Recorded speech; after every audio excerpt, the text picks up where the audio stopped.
Fait que moi, c'est Marie-France Lot. Fait que je vais vous présenter aujourd'hui, le thème, c'est de parler d'un plan, ça peut être plus simple qu'on le pense. OK?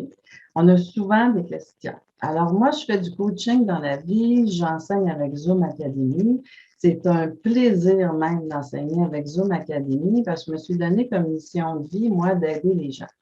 D'aider les gens dans leurs projets, dans leur vie, dans leur entreprise. Alors, à tous les jours, j'avoue que je remercie de pouvoir faire cette profession-là. Si vous saviez à quel point ça m'apporte, il y a une immense évolution qui s'est faite, moi, dans ma vie, dans les 12 dernières années, parce que je me suis donné la permission d'être à mon compte. Oh, c'est pas toujours évident au départ, c'est sûr. Ce qui m'a vraiment aidé, c'est qu'au départ, je me dis, est-ce que je fais un plan d'affaires? Oui, non. C'est-tu vraiment nécessaire d'avoir un plan d'affaires? En réalité, la réponse, c'est non. Vous n'êtes pas obligé d'avoir un plan d'affaires pour démarrer votre entreprise. Si vous suivez beaucoup de personnes qui sont haut placées dans leurs entreprises ou encore qui sont propriétaires d'entreprises, il y en a plusieurs qui vont vous dire, ben voyons donc, pourquoi tu fais un plan? Tu n'as pas besoin de ça, c'est du temps perdu, va donc directement, lance-toi, vas-y. En fait, ce que ça apporte un plan, c'est quoi? C'est une structure. Alors moi, aujourd'hui, je vais vous montrer un simple plan qu'on appelle un modèle plutôt d'affaires. En une seule page, vous allez être capable de vous poser les bonnes questions puis de voir si votre structure, votre idée d'entreprise peut être mise en structure. Hein, parce qu'on part souvent d'un rêve, d'une idée, puis pour qu'elle soit réalisable, ben, on va la transformer en projet. Puis quand le projet, vous arrivez à le transformer, ça prend des objectifs. Puis c'est souvent les sous-objectifs, les tâches qui vont vous amener à être dans l'action. C'est là, à ce moment-là, qu'on va parler d'un plan d'action. Mais pour ça, ça vous prend un bon pourquoi. Fait que votre idée d'entreprise, votre projet d'entreprise, pourquoi le faites-vous vraiment? Fait qu'il y a plusieurs étudiants ou encore des gens qui ont suivi mes conférences, vous savez à quel point j'aime l'exercice des 5 pourquoi. Alors, c'est tout simplement un exercice qui va nous amener en profondeur sur, on peut dire, ah ben parce que je veux être plus libre, je vais être libre financièrement dans ma vie, parce que je suis tannée de travailler à l'endroit où je travaille en ce moment, parce que j'ai besoin de me réaliser, parce que. Alors ça, c'est souvent, comme on dit, la pointe du iceberg. Okay? Mais est-ce que vous connaissez votre pourquoi profond? Parce que votre pourquoi profond, c'est lui qui va vous donner l'essence même de votre motivation. Elle va donner un sens à ce que vous faites, elle va donner un sens à votre entreprise et ça vous permet de pouvoir avoir une meilleure mission, une meilleure vision aussi d'entreprise. Bien sûr, ça va toujours être basé sur des valeurs. Les valeurs d'une entreprise, les valeurs de l'entrepreneur, vos valeurs dans votre vie de tous les jours. Les valeurs, moi, je vois ça comme une fondation. Fait qu'est-ce que vous avez envie de créer, de bâtir plutôt une maison ou si vous avez envie de bâtir un édifice? Ça ne sera pas la même structure, vous n'allez pas nécessairement utiliser les mêmes valeurs lorsque vous voulez ériger quelque chose. Donc, votre entreprise, votre beau projet d'entreprise que vous avez, est-ce que vous avez décidé de créer un plan pour vous aider justement à bâtir quelque chose?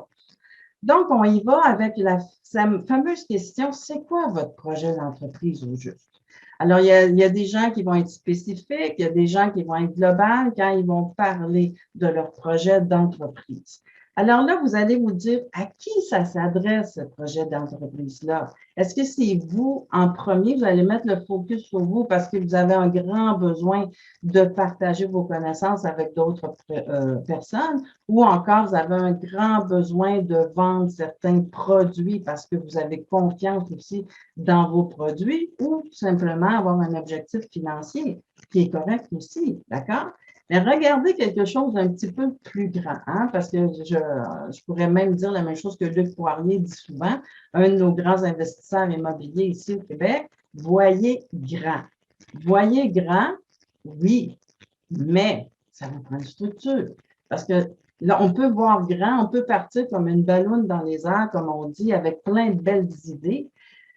Mais c'est la personne qui va arriver à concrétiser cette idée-là qui va avoir un résultat. Donc, il y a beaucoup de gens qui parlent et qui parlent et qui parlent, mais ne font jamais rien. Pourquoi? Ils ne sont pas ancrés dans la réalité. Ils restent comme une balloune qui part dans les airs. Donc, est-ce que vous êtes enraciné? Êtes-vous aligné avec la réalisation de votre projet? C'est très important de savoir ça. Donc, c'est là que les gens vont se dire, oui, mais comment on s'y prend? Comment on s'y prend pour être capable de créer en un seul petit plan, en un seul modèle, une entreprise? Et c'est là que je vous dis que c'est vraiment plus simple qu'on le pense. Premièrement, c'est d'arriver à se poser les bonnes questions. Hein? Pour arriver à poser une bonne question, voudrait dire on va aller plus vers les questions ouvertes, hein?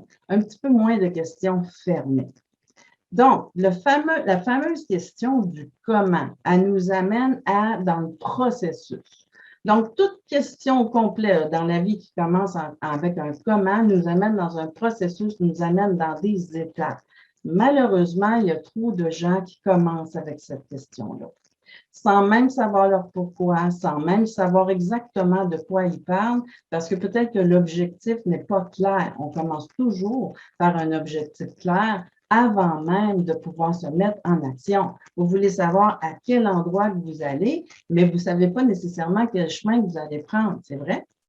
Donc, je pourrais vous dire aujourd'hui, on s'en va à Montréal. Vous allez me dire, où à Montréal? Je n'ai pas d'adresse. J'ai besoin d'avoir une adresse ou encore d'avoir un lieu. Je m'en vais au centre-ville de Montréal, je m'en vais dans le Vieux-Montréal. Donc, au moins, on est capable de donner un lieu dans ce temps-là. C'est la même chose pour votre projet d'entreprise. Vous avez besoin de savoir à quel endroit vous voulez. Donc, on va se servir d'une vision. Et la mission, elle va vous servir dans le comment. Comment vous allez arriver à atteindre cette vision-là? Qu'est-ce que vous allez inclure là-dedans? Et c'est là qu'on va aller élaborer un plan.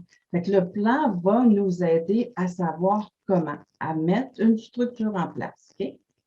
Puis une fois que vous allez avoir réalisé tout ça, j'aime bien ma petite question que je répète parce que certaines personnes m'avaient déjà entendu le dire. Qui allez-vous devenir en tant qu'entrepreneur parce que vous allez avoir réussi votre projet d'entreprise? Oui, votre identité d'entrepreneur va peut-être changer. Qui allez-vous devenir en tant que personne humaine parce que vous allez avoir réussi votre projet?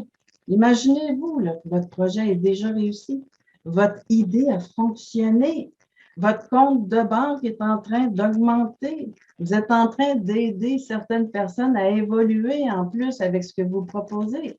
Vous contribuez aussi à donner de la joie avec les produits que vous vendez. Vous répondez à des besoins dans la société à d'autres personnes.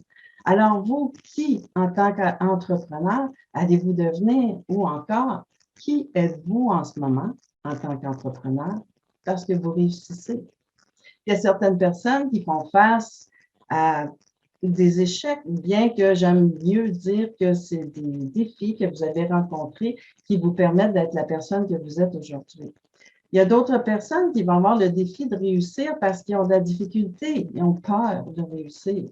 Donc, vous savez, tu sais, la peur de l'échec, la peur de réussir, oui, mais allez-y donc avec un simple plan. Avec un plan, vous allez avoir une structure, vous allez savoir à quel endroit que vous pourriez vous améliorer ou encore améliorer le processus de votre entreprise. Alors, connaissez-vous les modèles d'affaires? Il y en existe un en ce moment qui est quand même assez populaire que je vais vous montrer. C'est un plan d'affaires que M. Alexandre Osterwalder, j'ai de la misère à dire son nom à lui, puis Yves Pignard ont mis sur pied par rapport au plan d'affaires. Fait que je vous montre, ça a l'air de quoi ici. Okay? En une seule feuille, ils ont été capables de détailler qu'on a besoin de partenaires clés. Okay? Pour être capable de tout doucement faire avancer notre projet. Encore faut-il s'asseoir puis de prendre la décision de mettre ça sur papier. Parce que là, les gens vont dire, j'ai pensé à ci, j'ai pensé à ça. Puis là, à un moment donné, c'est beau penser, mais les pensées vont finir par s'envoler. Alors, une fois que vous l'avez mis sur un papier ou encore peut-être sur un tableau que vous avez dans votre bureau, moi, j'utilise toujours un tableau dans mon bureau, fait que ça me permet d'avoir mes points de repère. Et c'est ça que vous voulez installer avant même de vous mettre dans les grandes actions, puis d'aller acheter du matériel ou de louer un bureau tout de suite. Donc, vous allez installer vos points de repère. C'est à ça que ça va servir. Donc, ça va être quoi vos partenaires clés? Vous avez une idée et peut-être que cette idée-là pourrait être partagée avec des associés ou encore vous allez aller chercher des partenaires, allez vous faire affaire avec des consultants. OK? Fait qu'on pense à cette partie-là aussi. C'est pour ça que j'ai installé quelques questions. Ça va être quoi les activités clés au juste? OK? Ça va être quoi les tâches qui vont être exécutées? C'est plein de belles questions à se poser tout le temps. Est-ce que vous allez avoir des ressources ici? Ça va être qui? Ça va être quoi les moyens que vous allez utiliser? Quand on parle de ressources aussi, pensez à vos connaissances. Quelles connaissances que vous allez pouvoir utiliser? Quelles compétences? Quels talents? Tout ça, vous en avez besoin. Okay? Votre proposition de valeur, qu'est-ce que vous avez envie d'offrir aux autres? Et plus vous allez les offrir, vous allez dire, est-ce que vous êtes prête même à vous engager, à donner, à dire une promesse? Ou encore comment je pourrais dire, on regarde les entreprises, juste Maxi, ils ont l'engagement que vous allez payer le moins cher, puis ils vont équivaloir les autres entreprises. Alimentation, bien entendu. Okay? Donc, ça va être quoi, vous, votre engagement, votre proposition de valeur? Vous allez faire une offre de service aussi qui va venir par rapport à ça. Vos clients, votre clientèle cible, votre relation avec votre client, ça va se passer de quelle façon? Est-ce que vous avez naturellement l'instinct de service à clientèle fantastique, haut de gamme, vous êtes toujours disponible pour vos clients ou encore ça devient peut-être un défi pour vous d'aller vers les gens, de bien répondre aux courriels ou au téléphone. Alors là, vous savez tout de suite à quel endroit vous allez avoir des améliorations à faire. Les segments de la clientèle ici, ça va être quoi? C'est qui vos fameux clients? Ils ne mangent pas en hiver, comme je dis souvent, ces clients-là. C'est quoi leur comportement? Dans quel environnement ils se tiennent? Eux autres aussi ont certaines connaissances, ces clients-là. Alors, ça serait quoi leur connaissance? Hein, ils arrivent, ils ont fait leur devoir, peut-être, ils ont magasiné ailleurs. Qu'est-ce qu'ils ont vu? Qu'est-ce qui leur plaît à ces clients-là? Est-ce que vous êtes en lien avec vos prospects ou encore vos clients? Qu'est-ce que vous créez pour avoir un lien avec eux? Et entretenir le lien aussi avec ces gens-là. Parce que vous savez, c'est beaucoup plus facile de vendre à des gens qui ont déjà acheté chez vous que d'aller chercher des nouvelles personnes à l'extérieur. Bien, beaucoup plus facile. Donc, vous allez voir quel échange que vous pouvez créer. Ensuite, vous allez avoir besoin de canaux de distribution. Ça va être quoi ces canaux-là? De quelle façon que vous allez vous faire connaître?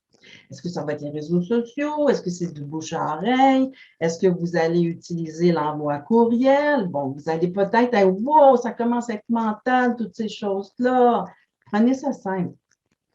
Le but premier, c'est d'être capable d'avoir en une seule feuille, de répondre rapidement à certaines questions que vous pouvez vous poser. Okay? On garde ça simple, simple. Plus c'est simple, plus c'est vendeur. Et ça, là, je la dis souvent. Plus c'est simple, plus c'est vendeur. Malheureusement, des fois, on a tendance à s'enfarger dans les détails. Alors, trop de détails, à un moment donné, ça se peut aussi que ça soit comme trop de pensée, puis quand on se met à trop analyser, bien, l'analyse paralyse. Fait que dans ce temps-là, ça veut dire que ça peut vous ralentir à vous mettre en action. Donc, il vaut mieux avoir un simple plan sur une page, d'être capable rapidement de répondre aux questions de l'ensemble du plan. Puis là, ça va vous donner une idée de est-ce que je suis prête, oui ou non, à démarrer cette entreprise-là? Est-ce que les actions que j'ai à entreprendre vont me demander beaucoup d'énergie? Qu'est-ce que j'ai peut-être à aller apprendre ou à améliorer dans mes connaissances pour faire en sorte que je vais être encore meilleure dans mes actions? Est-ce que j'ai des livres à lire, aller suivre des webinaires, des formations? Qu'est-ce qui pourrait m'aider? Donc, encore là, vous voyez, on se pose des bonnes questions. Pourquoi vous le faites? Souvenez-vous du pourquoi. Votre pourquoi devrait toujours être avec vous, puis il va même vous aider à répondre aux certaines questions qui sont là. Donc, pourquoi est-ce que vous allez choisir certains consultants? Pourquoi est-ce que vous avez décidé vraiment de faire affaire avec ces gens-là? Comme on a parlé ce matin, Au niveau de la loi, bien, vous avez certains documents à faire rédiger, à faire signer. C'est très important. Vous allez avoir un aspect de vente aussi. Donc, est-ce qu'il y a des gens autour de vous qui vont pouvoir vous aider à mieux vendre à votre projet, votre idée d'entreprise? Ou encore de vendre vos produits quand vous êtes rendu à livrer. Ça, c'est vraiment, vraiment le fun d'avoir un excellent réseau on a parlé. Ça va être quoi les outils que vous allez utiliser pour faire en sorte que votre entreprise va être rentable? Ça va être beaucoup plus automatisé, ça va être fonctionnel. C'est quoi encore, de quelle façon vous allez vous y prendre avec votre mindset, de quelle façon vous pensez? Hein, la façon qu'on pense a un impact direct sur le comportement de l'être humain, vous le saviez, ça. Hein? Donc, peut-être que ça va être au niveau de vos croyances, de vos pensées, de la façon que vous vous parlez. Est-ce que c'est la bonne façon pour faire en sorte que votre plan, que votre idée d'entreprise va être mise en exécution? Alors, à toutes les fois que vous voyez un ralentissement comme ça qui s'installe, posez-vous tout simplement les bonnes questions et allez faire les actions en conséquence tout de suite après. Des fois, c'est inconscient, donc ça va prendre un certain moment avant que ça arrive à la réalisation. Ensuite, dans le bas, là, je suis rendue sur la partie finance. La partie finance, des fois, c'est lourd. Des fois, c'est comme, oh non, moi, là, si je pouvais procrastiner quelque chose dans mon projet, ça serait vraiment la partie finance. Il faut que je me trouve quelqu'un. Je peux-tu déléguer cette tâche-là à quelqu'un d'autre? Ben oui. Et c'est pour ça qu'il existe des spécialistes en administration, des comptables, des professionnels. Alors, justement, ça devient des personnes ressources pour aider à faire grandir votre entreprise. Donc, est-ce que vous allez avoir des dépenses à faire pour votre entreprise? Est-ce que vous avez des revenus que vous voulez avoir? J'espère que vous me dites tout oui en ce moment. Parce que ça prend des revenus pour être capable de faire rouler une entreprise.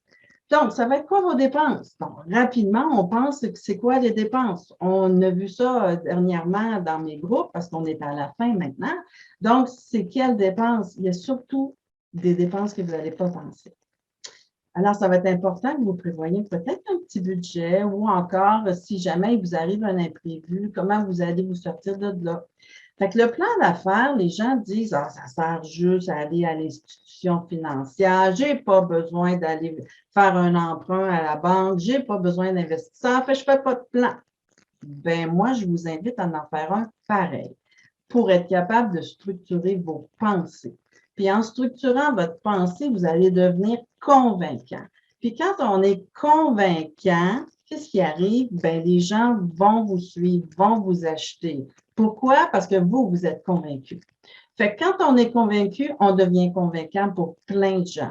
Et en plus, bien, vous allez être authentique parce que ça vient du cœur, ça vient de quelque chose que vous voulez vraiment réaliser dans la vie. Mais à quel point voulez-vous le réaliser? Et voulez-vous vraiment, vraiment réaliser votre projet d'entreprise? Alors, qu'est-ce que vous attendez pour le réaliser? Ah oui, ça veut dire que vous allez avoir des revenus. Alors, une fois que l'entreprise est réalisée, que vous avez tout bien installé, vos possibilités, parce qu'on parle de possibilités, de probabilités, on est dans une hypothèse ici, tant et si longtemps que l'entreprise n'est pas mise en route.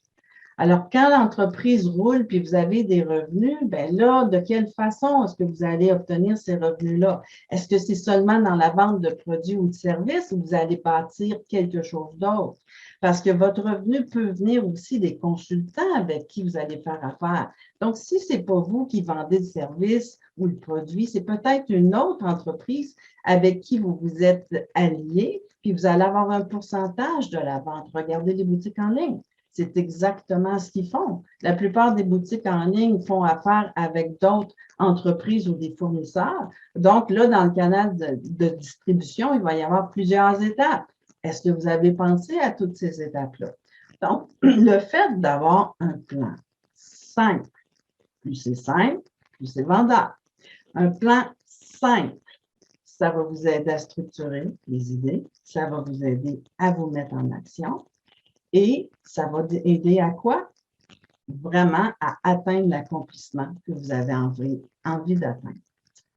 Là, c'est le temps des questions. Bien entendu, c'est le temps des questions ici. OK? C'est vrai, je n'avais pas mis ma PowerPoint en grand schéma. C'est pas grave, pas du tout. OK? Donc, j'ai envie de savoir vos questions.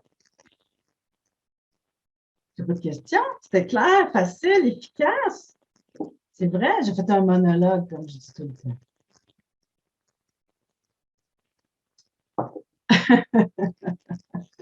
OK.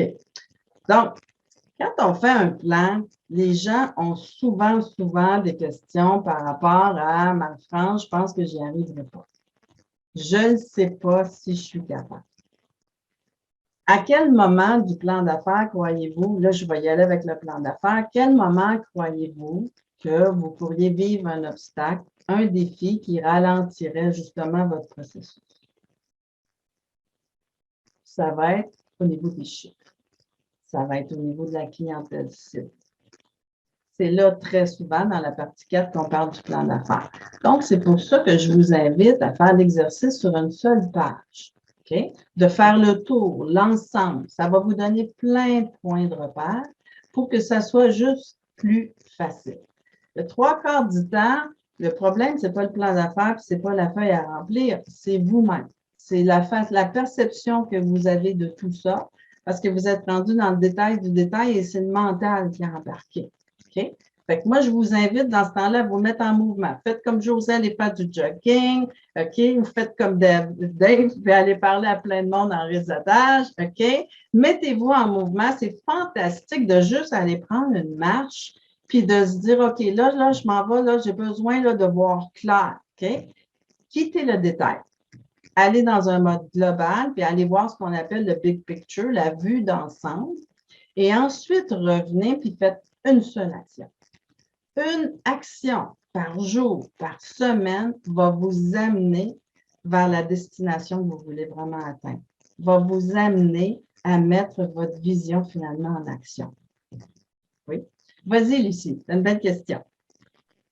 Oui, je pense que à t'écouter, là, te souviens-tu de résumer notre page résumée qu'on a à faire? Mais non, pas du tout, Lucie, de quoi tu Moi, parles? j'ai eu l'impression que c'est ça que tu me faisais, là. Comment monter ma page résumée?